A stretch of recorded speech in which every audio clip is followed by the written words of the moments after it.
can you make payments on your Barclays credit card, and what are the payment methods that are accepted for Barclays?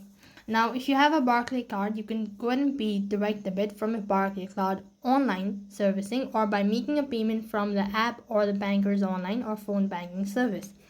So do this procedure, open up your web browser or open up an application, and then go ahead and log in into your Barclays account. When you are logged into your account from the home page, what you need to do is you need to go ahead and tap on the credit card bill through the Barclays app.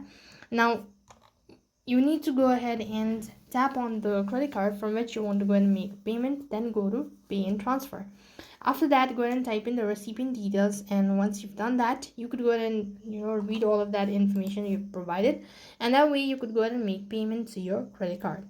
And at the same time, if you want to know what sort of payment methods are accepted, so they do accept an online payment as well as the check, or you could also do it through email, or you could do it in person by visiting the branch itself.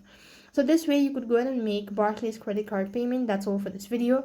I hope the video was helpful. Make sure to like, share and subscribe to our channel. Thank you for watching. See you in the next video.